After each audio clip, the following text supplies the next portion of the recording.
E aí pessoal, tudo bom com vocês? Bem, então hoje a gente vai continuar falando de derivadas, tá? A gente vai começar falando de um corolário da regra da cadeia e depois a gente já vai começar a relacionar a derivada com crescimento, decrescimento, máximo e mínimo de funções, tá certo? Então vamos nessa!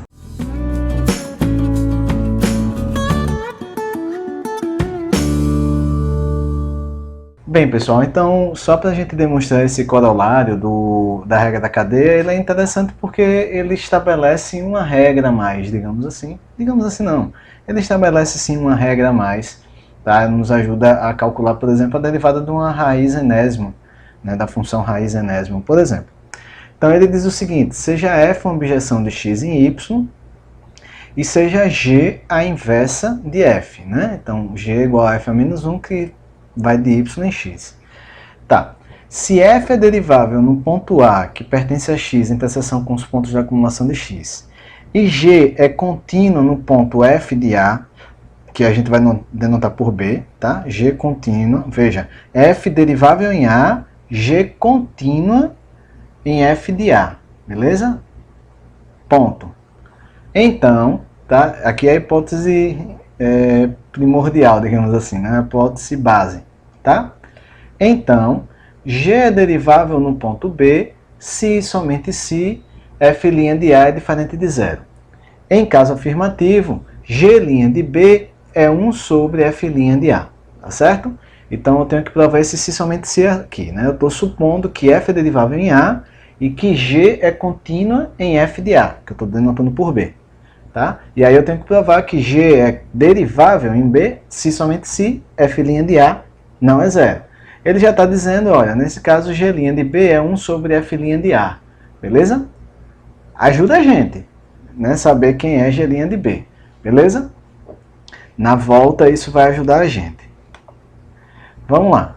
Antes de tudo, pessoal, veja, para eu definir, veja que g sai... Opa, G, né? G sai de Y em X, né? O que é que eu sei, né? Eu sei que f de A está em Y, claro, porque A está em X, f de A está em Y, beleza? F sai de X em Y, certo? Então, claro que f de A está em Y, f de A está em Y. Mas para eu definir G' de B, eu preciso que o B, tá? Sim, B é igual a f de A, né? Então eu já sei que B está em Y, mas eu preciso provar também que o B está em Y', tá certo? Não pedi hipótese alguma de f de A estar em Y'. Mas também não preciso. De fato, f de A está em Y'. Por quê? Bem, por hipótese, A está em X', logo existe uma sequência em X diferente de A que tende para A. Então existe uma xn, uma sequência xn contida em x, todo mundo diferente de A, tal que xn tende para A, beleza? Bem, e aí o que acontece? Xn é diferente de A, f é injetiva, então f de xn é diferente de f de A. Olha, eu estou construindo, essa aqui está onde? Esse f de xn, olha, é diferente do meu b, né, que é o f de A, e esse camarada está em Y, tá? Eu só preciso agora provar, eu quero provar que esse B é ponto de acumulação de Y. Então eu só preciso provar que essa sequência vai para B. Mas isso vem da continuidade da F, né? F é derivável em A, logo ela é contínua em A. O que acontece? Xn vai para A. Então como F é derivável em A, F também é contínua em A, tá? Xn vai para A, pela continuidade de F em A, F de Xn vai para B. Então, essa sequência aqui, yn igual a essa f de xn, é uma sequência que está em y, yn não é b, lembra, b é f de a, tá? Yn não é b, e yn tende para b, que é f de a, tá certo? E yn tende para b. Disso tudo, o que é que eu concluo? Eu concluo que f de a pertence a y', né? F de a que é b. Ok, então, pronto, beleza. Isso aqui é para eu poder falar de G' de B, eu preciso que o B esteja no Y' também, ok? Então, tá, ponto. Isso aqui é uma parte inicial da demonstração, beleza? Agora sim, eu vou supor que G é derivável em B e provar que f' de A não é zero. Depois eu tenho que supor que f' de A não é zero e provar que G é derivável em B. Ok. A ida é bem mais fácil, porque veja, suponha que G é derivável em B. Beleza? Suponha que G é derivável em B. O que é que eu tenho que provar? Que f' de A não é zero. Tá, veja. G e F são inversas, né? Então a composição das duas dá a função identidade. Aplicando a regra da cadeia aqui, o que é que vai me dar? Do lado de cá vai ficar G' aplicado em f de x em A, tá? Porque eu vou derivar em A, claro, tá? Então aqui fica G' aplicado em f de A vezes f' de A, beleza? Do lado de cá. Pela regra da cadeia, a derivada disso aqui em A dá isso aqui. Mas a derivada dessa função aqui, que é a função x, dá 1, beleza? Então, derivando aqui dos dois lados, eu chego nessa equação. Bem, claro, eu estou dizendo que o produto desse número com esse número dá 1. Certamente nenhum dos dois números é zero, porque se um dos dois números fosse zero, o produto daria zero. Especificamente, em particular, tá? f' de A, em particular, f' de A não é zero. Beleza? Agora eu tenho que supor, o que foi que eu provei? Que se G é derivável em B, então f' de A não é zero. Agora eu tenho que provar que se f' de A não é zero, então G é derivável em B. Beleza? A recíproca. Então a gente supõe que f' de A não é zero, tá? Ok. Ok, eu tenho que provar que G é derivável em B e eu já disse lá no enunciado que nesse caso vale isso aqui, beleza? Pelo menos ele já está me dizendo, já disse lá no enunciado quem vai ser, né? Então eu já vou trabalhar nisso aqui, beleza? Sabendo que onde eu vou chegar é que G' de B é 1 sobre f' de A. Então vamos supor que esse camarada não é zero. Ok. Então, dada uma sequência arbitrária, yn em y menos b, que converge para b, pela continuidade de g em b, obtemos que g aplicado em yn é b. Veja, o que é que eu estou fazendo? Eu estou pegando uma sequência yn, preste atenção. Eu estou pegando uma sequência yn em y diferente de b, beleza? Estou pegando uma sequência aqui que converge para b.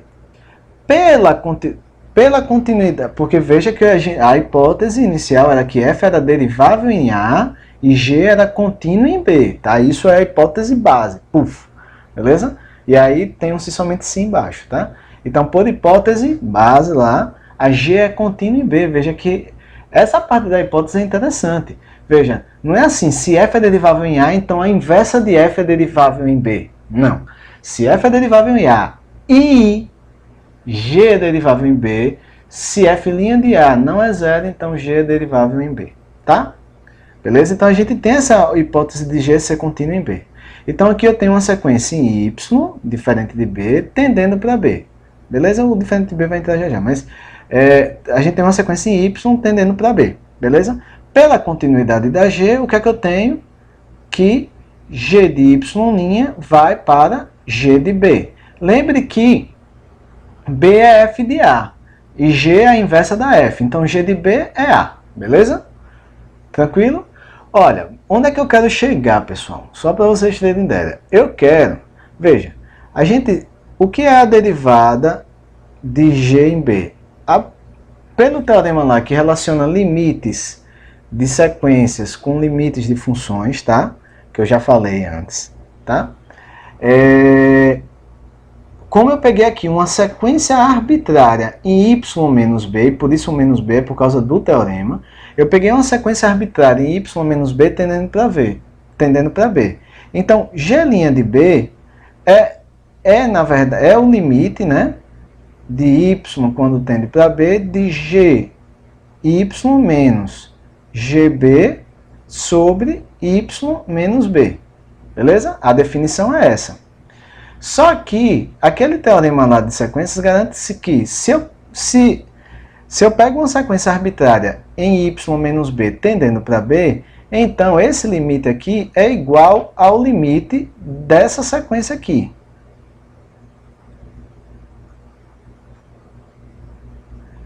tá? Aqui é um limite de sequência, beleza? Então, lembra daquele teorema lá atrás, que eu esqueci o número agora, não está anotado aqui, que é de limites, beleza?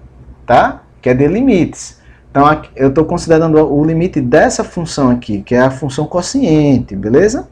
Ok? Quando y tende para b. Esse limite aqui é igual ao limite de g de yn menos g de b sobre yn para qualquer sequência yn em y menos b que tende para b. Beleza? Ok. Então, basicamente, pessoal, o que eu vou provar? Eu vou provar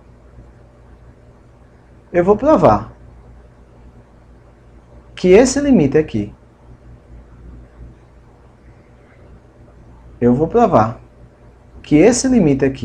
que é g' de b, se eu provar que ele existe, ele é g' de b, beleza? Eu vou provar que esse limite aqui, independente de quem é essa sequência, vai dar 1 sobre f' de a, beleza? Eu não sei se eu fui muito claro na minha explicação, beleza? Mas veja, o que acontece é o seguinte, eu vou provar, olha o que eu vou provar, eu vou provar que esse limite é igual a esse valor, independente de quem é essa sequência yn que está em y menos b e com yn tendendo para b. Independente, satisfazendo essas hipóteses, eu vou provar que esse limite tende para 1 sobre f' de a.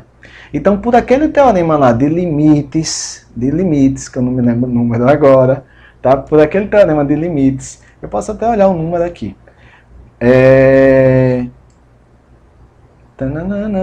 Eu vou olhar o número, me aguardem, e eu não vou editar o vídeo, que eu já estou cansado de editar vídeo e ficar procurando corte. Corta aqui, corta ali, corta acolá. Eu vou olhar aqui o número, só para vocês olharem lá. E eu não estou achando, mas eu falei dele. Eu não sei em que vídeo. Mas... o número do teorema é 2.21, tá certo? Da nota de aula. Que inclusive a nota de aula, o link para a nota de aula está na descrição do vídeo, beleza? Então, olha, presta atenção. Se eu provar que esse limite aqui é igual a esse valor, independente de quem é a sequência que satisfaz essas hipóteses aqui, então eu estou provando que, na verdade, a derivada existe e é igual a esse valor. Beleza? Resumindo, é isso. Então eu vou provar que esse limite dá isso, independente de quem é y satisfazendo apenas essas duas hipóteses. Ok. Vamos lá, já enrolei demais vocês. Tá? Isso também não é bom, ficar explicando muito. Observe que, como a g é objetiva, presta atenção. Olha, eu peguei yn em y, né? Olha, yn está em y, beleza? Só que f é uma objeção de x em y, então cada y desse é a imagem de alguém, por f. Então cada y desse é um f de xn. E só uma coisa, yn não é b. Então, como a f é injetiva, o xn não é a. Na verdade, assim, yn não é b, então o xn não é a, porque senão o yn seria b, né? O yn seria o f de a e f de a é b. Então, como o yn não é b, o xn não é a, beleza? Então, olha, como a f é objetiva, existem xn em x menos a, onde yn é f de xn, beleza? E uma vez que a g é a inversa da f, aplicar g em yn, na verdade, eu vou chegar no meu xn, beleza? Ok? Tá. Só que aí lembre, tá, pessoal? Lembra, olha, quem é b, b é f de a. Então, g de b, como g é a inversa da f, g de b é a, tá? Então, g de b é a, por hipótese, beleza? E o que acontece é que a gente já tinha falado, né? Pela continuidade da g em b, o limite de g de yn é g de b. Então, olha, g de b é o limite da g de yn. Mas lembre, quem é g de yn? G de yn é xn. Então, olha, preste atenção, essa sequência xn em x, tá? Que quando você aplica f dá a sequência yn, essa sequência vai para a, tá? Não sei se vocês entenderam a construção. Eu peguei uma sequência yn em y tendendo para b. essa yn é a imagem de por f de uma sequência xn que está em x. E aí eu acabei de provar agora que se yn vai para B, então essa xn vai para A. Beleza? Vamos continuar. Eu não sei o quanto está complicado aí para vocês acompanharem. Beleza? Então o que acontece, pessoal? Pelo teorema 2.21 lá de limites, tá? A derivada é igual ao limite da sequência g de yn menos g de b sobre yn menos b. Lembre, claro, que aqui, olha, o yn não é b, tá? Então não estou dividindo por zero, claro. Tá? Aí, só que veja, a gente já provou aqui, olha, que o g de yn é xn. E o yn é f de xn. Olha aqui, yn é f de xn. Então o que eu fiz daqui para cá foi trocar g de yn por xn, que estava aqui, e que o yn é o f de xn, que está aqui. Beleza? Agora, eu inverto aqui. Beleza? E aí o que acontece, pessoal, é que pela regra da operação de limites do quociente, olha para cá. Esse limite aqui, preste atenção rapidão. Veja, esqueça por enquanto o menos 1. O limite dessa sequência dá f' de A. Beleza? O limite dessa sequência dá f' de A. Por quê? Porque a xn está em x menos A e tende para A. F é derivável em A, então o limite dessa sequência aqui é f' de A. Beleza? E aí onde é que entra a hipótese da f' de A ser diferente de zero? Aqui, né? Aqui, agora, com esse menos 1 aqui. Porque se f' de A fosse zero, lascou. Né? Eu ia ficar com 1 sobre zero. E aí eu não poderia, claro, aplicar. Não daria problema, né? Eu estaria dividindo por zero, vocês sabem disso. Mais que eu, que não pode dividir por zero. Beleza? Então, aqui é que entra a hipótese da f' de A não ser zero. Beleza? Então, o que eu provei que g' de B é igual a f' de A elevado a menos 1. Que era o que eu queria provar. Bem, eu não sei o quanto eu me enrolei na explicação, tá, pessoal? Tá? Qualquer dúvida, manda comentário aí, tá? Deixa a pergunta no comentário, ok? Bem, eu me aluguei muito nessa primeira demonstração, tá, pessoal? E aí eu só queria... Esse exemplo tá na nota de aula, eu vou deixar vocês lerem lá, não é difícil. É só aplicar esse corolário da regra da cadeia, tá? Para provar que a derivada da raiz enésima de x é 1 sobre n, x elevado a 1 sobre n menos 1. Beleza? Né? Porque, né, é só lembrar que a raiz enésima de x é igual a x elevado a 1 sobre n. E aí, pela regra do cálculo, a gente sabe, né? Passa esse camarada para frente multiplicando e subtrai 1 da potência. Beleza? Dois exercícios que eu vou deixar para vocês lá na nota de aula. Exemplo não, exercício.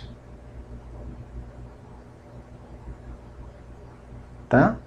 Aqui tá, a gente já tinha provado a regra da derivada dessa, agora tem dessa, beleza? Usando a regra do quociente, tem como vocês provarem a regra da derivada disso aqui, com n natural, beleza? E aí vocês conseguem derivar, nesse caso, todos os naturais, juntando com esse todos os inteiros. Aí aqui você tem esse tipo de fração. E depois eu vou deixar como exercício também para vocês provarem a regra de derivada desse daqui, né? Que seria de qualquer racional. E racional é um pouco mais difícil e claro que vale também, né?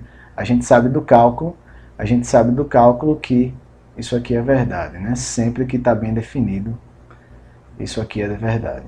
Beleza? R, menos 1. Isso aqui com R em R. Beleza? Ok. É isso, tá? Eu vou pular esse exemplo porque eu já me alonguei bastante, ok? E aí eu queria falar para vocês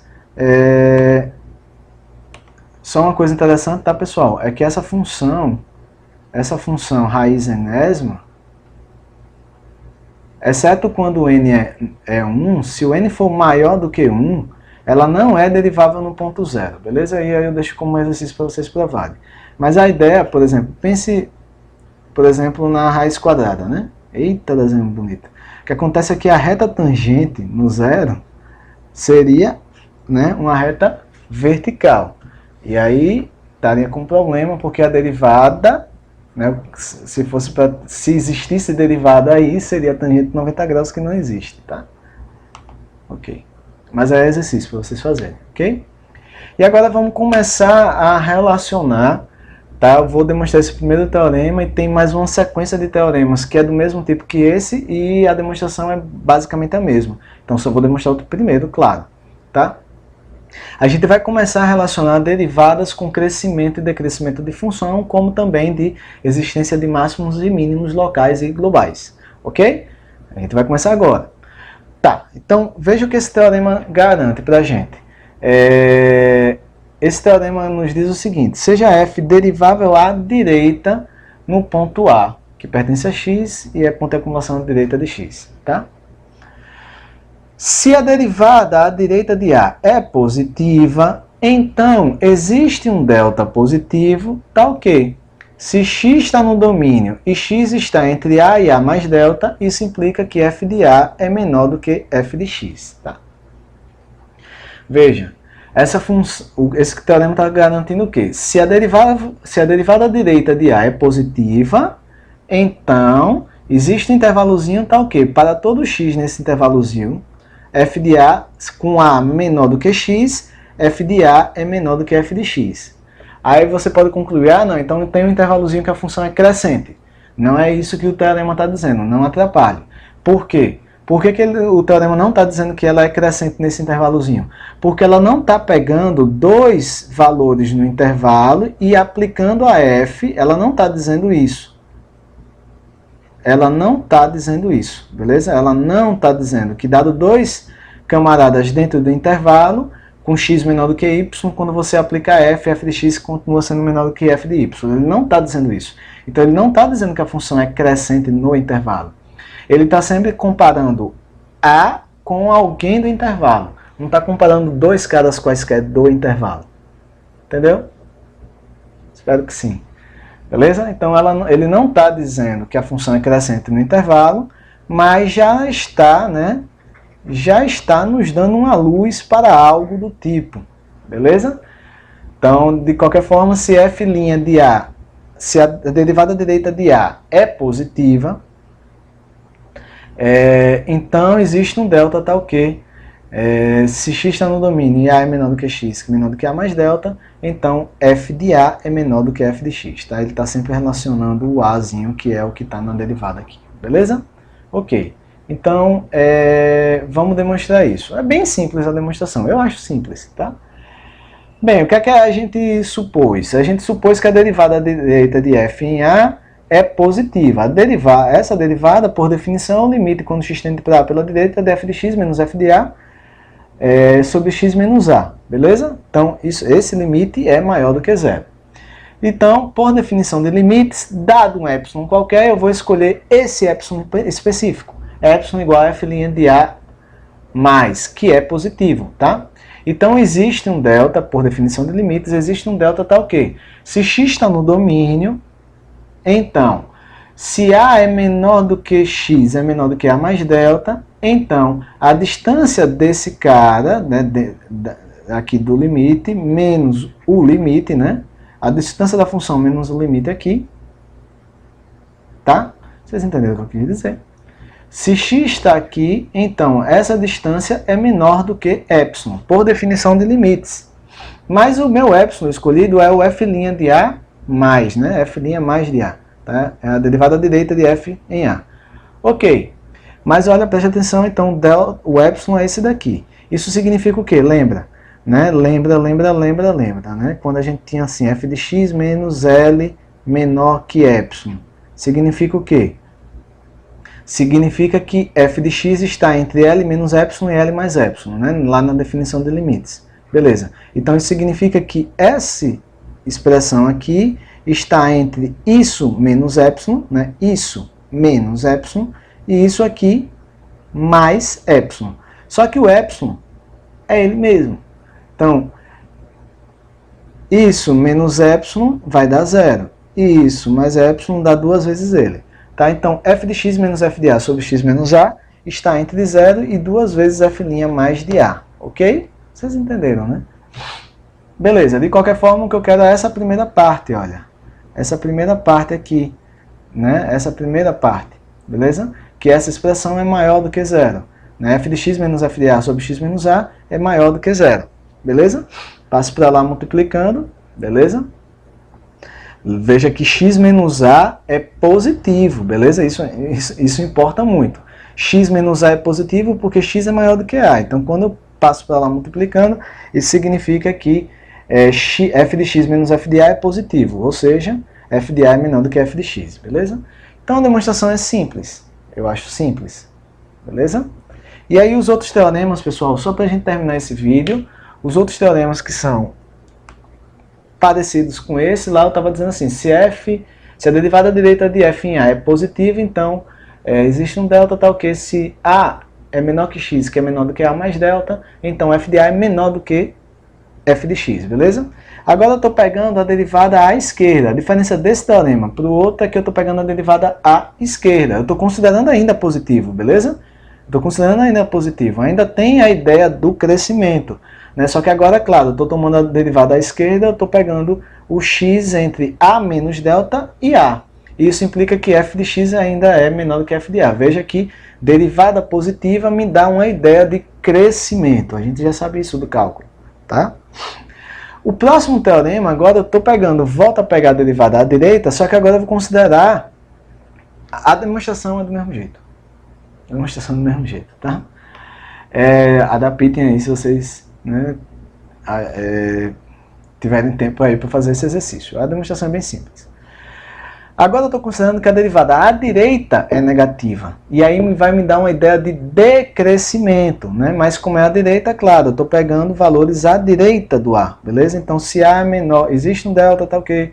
Se x está no domínio e A é menor que x, que é menor do que A mais delta, isso deve implicar que, olha, A é menor do que x. Quando eu aplico a f, fica a f de A maior do que f de x, né?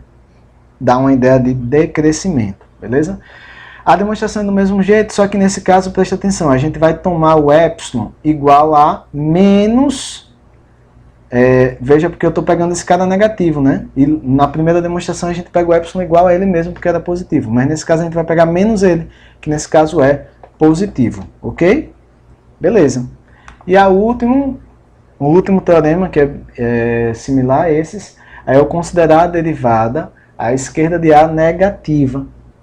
E aí, mais uma vez, me dá a ideia de derivada negativa, me dá a ideia de decrescimento. Só que nesse caso eu estou pegando valores menores do que A. Tá? Então, x menor do que A, maior do que A menos delta. Né? X entre A menos delta e A, x no domínio. Quando eu aplico f, eu fico com f de x maior do que f de A. Então eu tenho aqui a ideia de decrescimento se a derivada lateral for negativa. Beleza, pessoal? Bem, pessoal, então a gente termina essa aula por aqui, tá? Na próxima aula a gente vai continuar esse assunto, né, de relacionar a derivada com crescimento e decrescimento de função, vai definir máximo e mínimo, local e global. E, né, depois, nos próximos vídeos, a gente vai demonstrar talvez um dos teoremas mais importantes do capítulo, que é o teorema do valor médio, tá bom? E algumas de suas aplicações, tá certo? Então, espero vocês nos próximos vídeos, tá bom? Até mais, pessoal. Abraço.